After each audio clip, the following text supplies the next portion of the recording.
আসসালামু আলাইকুম। বিজ্ঞান বিন্দুর পক্ষ থেকে সবাইকে জানাই স্বাগত। আর কিছুদিন পর শুরু হতে যাচ্ছে আমাদের অনেক অপেক্ষার এসএসসি পরীক্ষা। তারই প্রস্তুতি উপলক্ষে আমরা আজ নিয়ে এসেছি কিছু নৈর্ব্যক্তিক অনুশীলন নিয়ে। আমাদের আজকের টপিক উচ্চতর গণিতের সম্ভাব্যতা।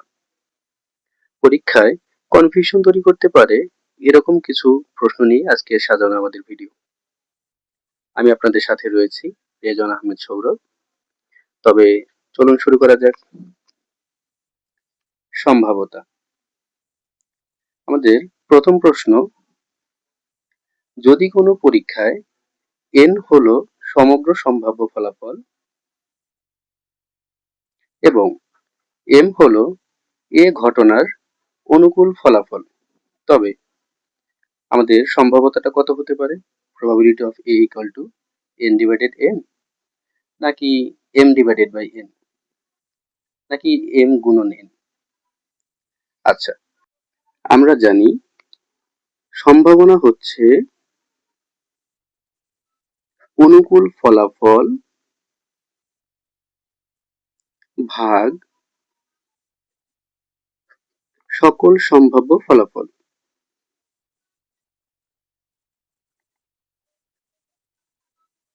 অর্থাৎ আমাদের প্রশ্নে কি দেওয়া আছে? অনুকূল ফলাফল m, তাও আমাদের উপরে হবে m ডিভাইডেড বাই সকল সম্ভাব্য ফলাফল অর্থাৎ n। তবে এই প্রশ্নটার উত্তর তবে আমরা কি পেলাম? p equal to m divided by m, অর্থাৎ আমাদের উত্তর হচ্ছে খ। আমরা সূত্রটা আরেকটু দুই একটা উদাহরণ দিয়ে বোঝার চেষ্টা করি।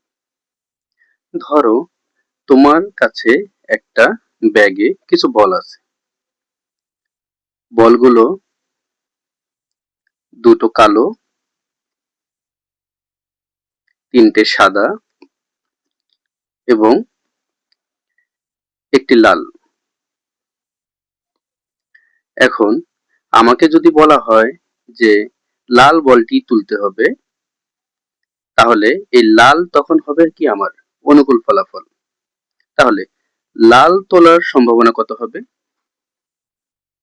লাল বল কয়টি আছে? একটি, তার মানে অনুকূল ফলাফল 1 ডিভাইডেড বাই সকল সম্ভাব্য ফলাফল। সকল সম্ভাব্য ফলাফল কয়টি? 1 2 3 4 5 6। টোটাল যেহেতু আমার কাছে 6টা বল আছে, তার মানে আমার সকল সম্ভাব্য ফলাফল হচ্ছে 6। অর্থাৎ রেড বল তোলার সম্ভাবনা হবে 1 ডিভাইডেড 6। আচ্ছা, যদি আমাকে হোয়াইট বলটা তুলতে বলতো, প্রবাবিলিটি অফ হোয়াইট। ওকে, আমার সকল সম্ভাব্য ফলাফল কিন্তু 6টাই, কিন্তু এখন অনুকূল ফলাফলটা পরিবর্তন হবে। যেহেতু আমাকে সাদা বল তুলতে বলেছে, তাহলে সাদা বল কয়টি আছে? 1 2 3টি, অর্থাৎ 3 ডিভাইডেড 6, বা আমরা এটাকে লিখতে পারি 1 ডিভাইডেড 2। যদি আমাকে কালো বলটা তুলতে বলা হতো, প্রবাবিলিটি অফ ব্ল্যাক, তাহলে আমাদের অনুকূল ফলাফল তখন কয়টি? 2টি, কিন্তু সকল সম্ভাব্য ফলাফল কয়টা? সেই 6টিই আছে, 6টা বল। আচ্ছা, এটাকে আমরা কিভাবে লিখতে পারি? 1 ডিভাইডেড বাই 3। আশা করি তোমরা বুঝতে পারছো। চলো এবার আরেকটু গভীরে যাওয়ার চেষ্টা করি। আমরা একটা বল তোলার কথা বলছিলাম এতক্ষণ। যদি আমাকে 2টা বল তুলতে বলে, ধরো তোমাকে বলা হলো পর পর তুমি 2টা বল তুলবা এবং 2টি বলই সাদা তুলবা, তাহলে তার সম্ভাবনা কত হবে? আচ্ছা, আমরা একটু বোঝার চেষ্টা করি। আমরা যখন একটা সাদা তোলার চেষ্টা করলাম, তখন আমাদের সম্ভাবনা কত হয়েছিল? 1 ডিভাইডেড বাই 2। তাহলে একটু এখন বোঝার চেষ্টা করি। আমরা যেহেতু একটা অলরেডি সাদা বল তুলে ফেলেছি, তার মানে আমার কাছে এখন যেই থলিটা আছে সেখানে সাদা বল কিন্তু আর 3টা নাই। এখন কিন্তু সাদা বল হয়ে গেছে কয়টা? 2টা। এবং বাকি বলগুলো একই রকম আছে। তাহলে আমি দ্বিতীয়বার যদি বল তুলতে যাই তখন আমার প্রবাবিলিটিটা কেমন হবে দেখো তো? তখন আমার অনুকূল ফলাফল কয়টা? 2টা। আর সকল সম্ভাব্য ফলাফল সেটা কয়টা? 5টা।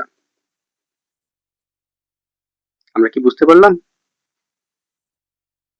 তাহলে আমাদের টোটাল হোয়াইট বলের প্রবাবিলিটিটা কত হবে? এই দুটোকে গুণ করলেই আমরা রেজাল্টটা পেয়ে যাব।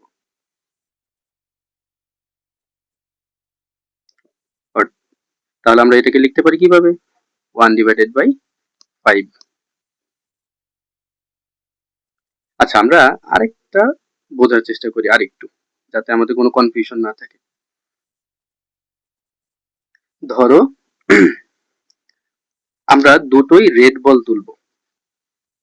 না, আমাদের যেহেতু ব্ল্যাক বল দুটো আছে, তাহলে আমরা দুটোই ব্ল্যাক বল তুলবো। তাহলে আমরা আবার একটু ছবিটা ড্র করি। আমাদের ব্ল্যাক বল ছিল 2টা, হোয়াইট বল ছিল 3টা, রেড বল ছিল 1টা। আচ্ছা, তাহলে আমরা পর পর দুটা বল তুলবো এবং দুটা বলই আমাকে ব্ল্যাক হইতে হবে।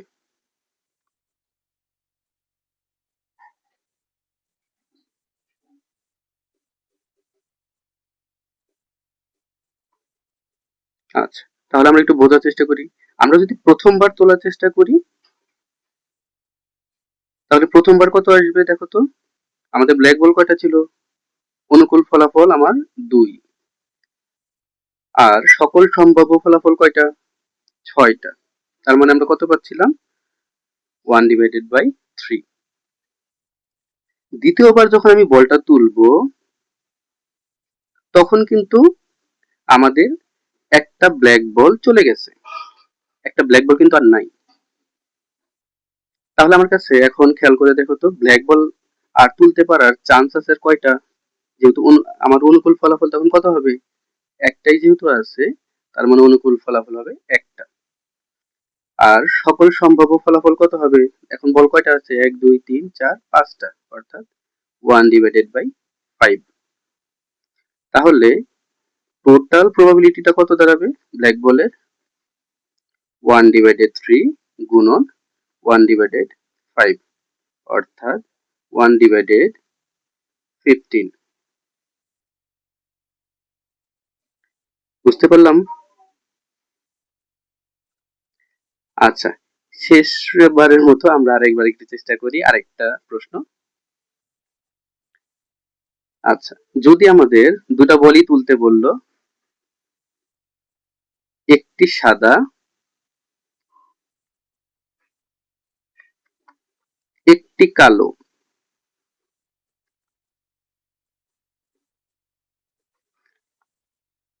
আচ্ছা, যেহেতু আমরা সাদা বলটা তুলে ফেলছি, তাহলে সাদা বলের প্রবাবিলিটিটা কত আসবে? আমাদের সাদা বল ছিল 3টা আর সকল সম্ভাব্য রেজাল্ট ছিল 6টা, তার মানে হাফ। অর্থাৎ আমি সাদা বল কিন্তু একটা তুলে ফেলছি। এখন কালো বল যখন তুলতে যাব তখন আমার খেয়াল করে দেখো তো, কালো বল কয়টা আছে? কালো বল কিন্তু আমি তুলি নাই, তার মানে কালো বল এখনো 2টাই আছে। আচ্ছা, আমরা ছবিটা আবার একটু দেখি।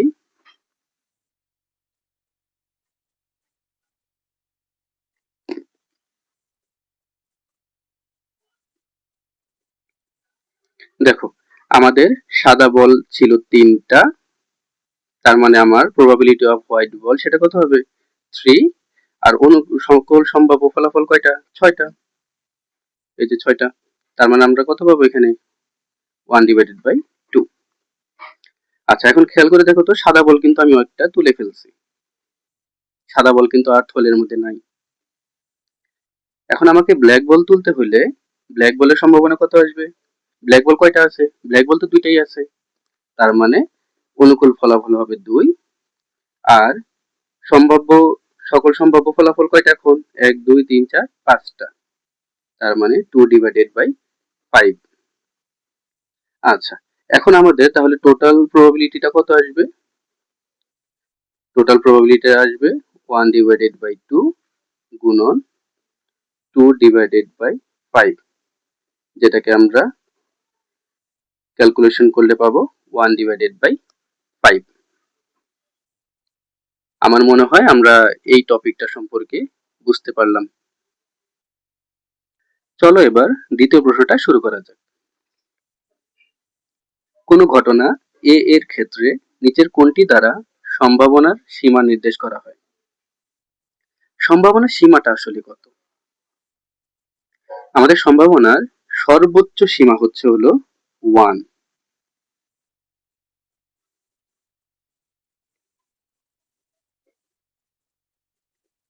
এবং সর্বনিম্ন সীমা সেটা হচ্ছে হলো 0। আচ্ছা, কিভাবে আমরা একটু বোঝার চেষ্টা করি। আমরা একটু আগেই অনুকূল ফলাফল আর হচ্ছে হলো আমার দেখতে পাচ্ছিলাম কি সকল সম্ভাব্য ফলাফল। অনুকূল ফলাফল কি ছিল? যেটা আমার এই ব্যাগের ভিতর থেকে সিলেক্ট করতে হচ্ছিল, অর্থাৎ অনুকূল ফলাফল সর্বোচ্চ তুমি সম্ভাব্য ফলাফলের সমানই হতে পারবা, তার বেশি কিন্তু আসলে হওয়া সম্ভব না। তাই আমাদের সর্বোচ্চ সীমাটা এই জন্য কি হয় 1, আর সর্বনিম্ন সীমাটা 0 হইতে পারে। আমরা দুটা এক্সাম্পল দিয়ে বোঝার চেষ্টা করি। ধরো সূর্য পূর্ব দিকে উঠবে, সূর্য তো পূর্ব দিকেই ওঠে আর পশ্চিমে অস্ত যায়, তার মানে এটা যেহেতু সত্য ঘটনা, তাই এটা সবসময় হবে। এই জন্য এইটার মানে এটার সীমাটাই হবে কত 1। কিন্তু আমি যদি বলতাম সূর্য পশ্চিম দিকে ওঠে আর পূর্বে অস্ত যাবে, তাহলে এটা তো একটা মিথ্যা কথা। তাহলে সেই ক্ষেত্রে আমাদের সীমাটা বা এটার রেজাল্ট কি আসতো 0। অর্থাৎ সম্ভাবনা, তার মানে আমরা বুঝতে পারলাম কি সর্বোচ্চ 1 হইতে পারে এবং সর্বনিম্ন কি হইতে পারে 0। আচ্ছা, আমরা আরেকটা উদাহরণ দিয়ে বোঝার চেষ্টা করি। আমরা গতবারের উদাহরণটাই নিই আবার। আচ্ছা, ধরো তোমাকে প্রশ্নটা করা হয়েছিল এরকম যে তোমার কাছে 6টা বল আছে, 6টা বল থেকে যে কোনো একটা বল তোমাকে তুলতে হবে, যে কোনো একটা বল। তাহলে যে কোনো একটা বল বলতে তোমার কি, তুমি হাত দিয়ে যে কোনো একটা বল তো তুলতেই পারবা, অর্থাৎ তোমার অনুকূল ফলাফল তখন কত 6। এবং তোমার কাছে সম্ভাব্য ফলাফল কয়টা 6টাই, তার মানে আমরা কত পাচ্ছিলাম 1। এই জন্য বললাম যে প্রবাবিলিটির সর্বোচ্চ সীমাটা হয় 1। কিন্তু তোমাকে যদি আমি বলতাম যে তুমি এখান থেকে একটা গ্রিন বল তুলবা, এখন একটু খেয়াল করে দেখো তো তোমার কাছে এখানে কোনো গ্রিন বল আছে? তোমার কাছে তো কোনো গ্রিন বলই নাই, তার মানে তোমার অনুকূল ফলাফল কত 0। আর সম্ভাব্য ফলাফল কত 6। এখন 0কে 6 দিয়ে ভাগ দিলে তো 0ই হবে। এখন তুমি 0-র নিচে গিয়ে নামতে পারবা? নামতে পারবো না। এই জন্যই আমরা বললাম যে আমাদের একটা প্রবাবিলিটির সর্বোচ্চ সীমা কত হইতে পারে 1, আর সর্বনিম্ন 0 হইতে পারে। আচ্ছা, আমরা একটু অপশনগুলোতে তাহলে দেখার চেষ্টা করি, প্রায় সিমিলার সবগুলোই অপশন। এখানে আমরা দেখতে পাচ্ছি শুধুমাত্র প্রবাবিলিটিটা 0 এর সমান অথবা 0 থেকে বড়, 1 এর সমান অথবা 1 থেকে ছোট। বাকিগুলো এটি উত্তর হবে। বাকিগুলো কেন নয়? এখানে বলা হয়েছে যে 0 থেকে বড় হইতে হবে এবং 1 থেকে ছোট, কিন্তু আমরা তো দেখলাম যে আসলে 0 1 এবং তার মাঝামাঝিও কিছু হইতে পারে, আমরা একটু আগে দেখেছি। এই জন্য এটা হবে না।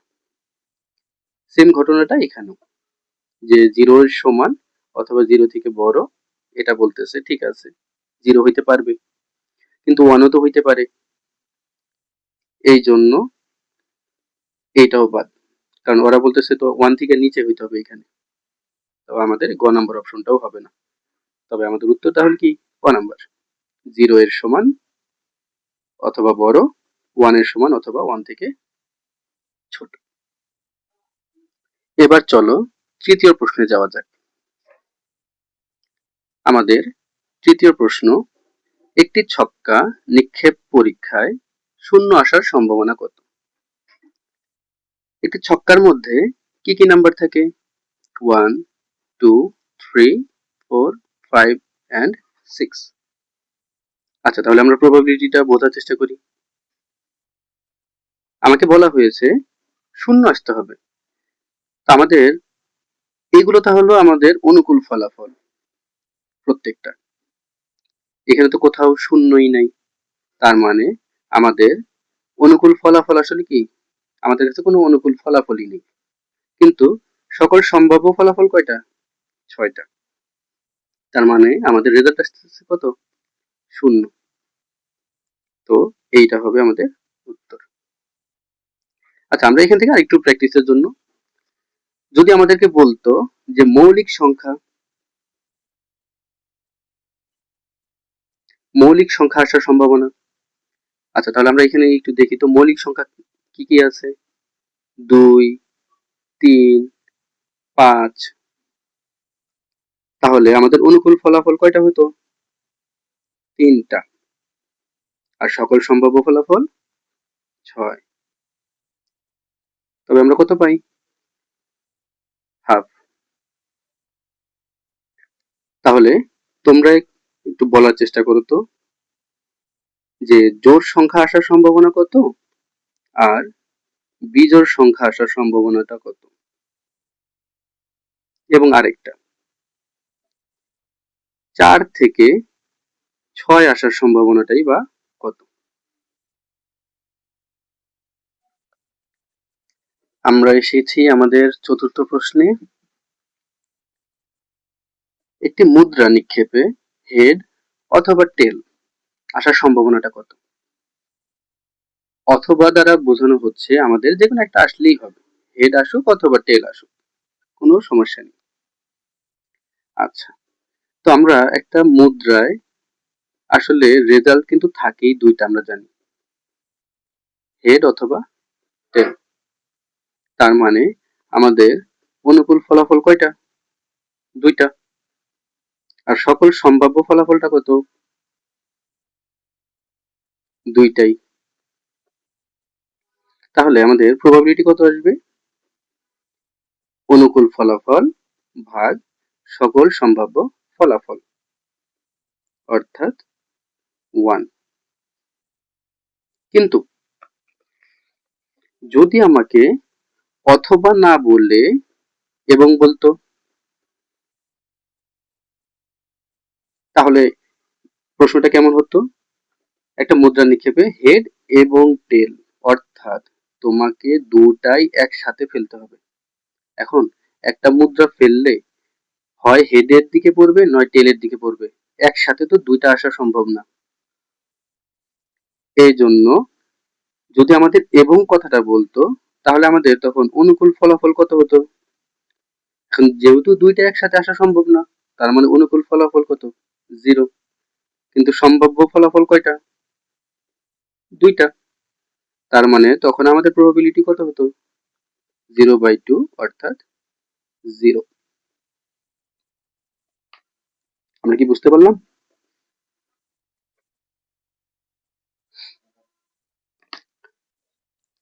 পরীক্ষায় আমাদেরকে এই অথবা এবং এই দুটা শব্দে খুব খেয়াল রাখতে হবে। আমাদের পঞ্চম প্রশ্ন, প্রবাবিলিটি অফ এ যদি 0 হয় তাহলে এই ঘটনাটা কেমন হবে? আচ্ছা, দেখো আমার আসলে প্রবাবিলিটিটা একদম 0, মানে আমার অনুকূল কোনো ফলাফলই আমার পক্ষে নেই। তার মানে এই ঘটনাটা আসলে কি একটা অসম্ভব ঘটনা, যেহেতু আমার পক্ষে কিছুই নাই। আচ্ছা, যদি প্রশ্নে বলতো প্রবাবিলিটি এ এটা হচ্ছে 1, তাহলে সেটা হয়তো নিশ্চিত ঘটনা, যে সেটা হবেই। তাহলে অসম্ভব কখন? যখন প্রবাবিলিটির কোনো অ্যান্সার নেই, 0। আর যখন 1 হবে তখন সেটা আসলে নিশ্চিত ঘটনা। আমাদের শেষ প্রশ্ন আজকের জন্য, একটি ছক্কা এবং একটি মুদ্রা নিক্ষেপ করলে সম্ভাব্য নমুনা বিন্দু কয়টি হবে? আচ্ছা, আমরা এটা কিভাবে বের করতে পারি? আমরা এটা বের করতে পারি, এখানে আমরা একটু বোঝার চেষ্টা করি। এখানে আমাদের বস্তু দুটো আলাদা আলাদা, একটা ছক্কা আর একটা হচ্ছিল মুদ্রা। যদি আলাদা আলাদা হয় তবে সেই ক্ষেত্রে আমরা জাস্ট যার যার যে কয়টা নমুনা বিন্দু আছে সেটা দিয়ে গুণ করলেই হয়ে যাবে। অর্থাৎ একটা ছক্কাতে নমুনা বিন্দু আছে কয়টা? 6টা। আর একটা মুদ্রাতে নমুনা বিন্দু আছে কয়টি? 2টি, হেড আর টেল। অর্থাৎ এই দুটোকে আমরা গুণ করলেই আমাদের উত্তরটা পেয়ে যাব। কিন্তু যদি দুটা বস্তু একই রকম হতো, অর্থাৎ তুমি যদি দুইটাই ছক্কা মারতা, মুদ্রা না মেরে যদি এটাও ছক্কা হতো, তাহলে নমুনা বিন্দু কয়টা হতো? সেই ক্ষেত্রে নমুনা বিন্দু আমরা কিভাবে বের করতে পারি? যে বস্তুর নমুনা বিন্দু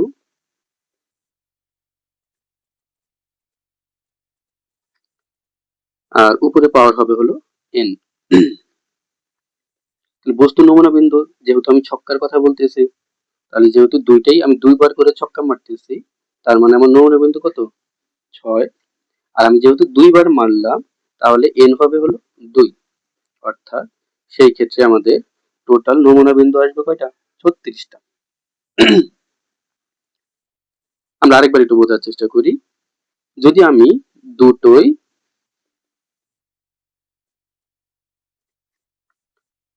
মুদ্রা নিক্ষেপ করি, দুবার করে মারলাম, তাহলে আমার নমুনা বিন্দু কয়টা হবে? দেখো, একটা মুদ্রাতে টোটাল নমুনা বিন্দু আছে কয়টা? 2টা, হেড আর টেল। তাহলে নমুনা বিন্দু আমার 2টা। আর পাওয়ার হলো n। আমি যদি দুইবার মারি তার মানে 2 স্কয়ার অর্থাৎ 4।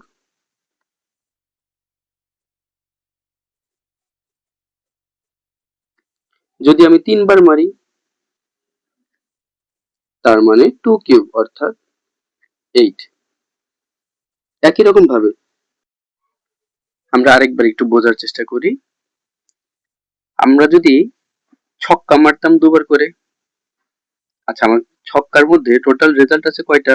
1 থেকে 6, মানে 6টা রেজাল্ট আছে এখানে। তো আমি যদি দুইবার ছক্কাটা মারতাম তাহলে আমাদের কি আসতো? 6 টু দি পাওয়ার 2 অর্থাৎ 36। যদি আমি ছক্কাটা তিনবার মারতাম তার মানে 6 কিউব। 6 কিউবে কত হয়? মেবি 216। তাহলে আমরা যদি ছক্কাটা তিনবার মারতাম আমাদের কত আসতো? 216। আশা করি বুঝতে পারছি। মনে হতে পারে যে 6টা মাত্র এমসিকিউ করা হলো, কিন্তু আসলে 6টা দিয়ে আমাদের এই চ্যাপ্টারটা মোটামুটি ভাবে বলা যায় যে 70 to 80% আসলে শেষ হয়ে গেছে। যদি সম্ভব হয় আমরা এটার উপর আরেকটা ছোট একটা ভিডিও করে কমপ্লিট করে দেবো ইনশাআল্লাহ। বাসায় সবাই ভালো করে প্র্যাকটিস করব ইনশাআল্লাহ। কোনো প্রবলেম হলে আমরা নক দিতে পারি এখানে। আর ভালো লাগলে আপনার বন্ধুর সাথে শেয়ার করবেন। ওকে, থ্যাংক ইউ। আসসালামু আলাইকুম।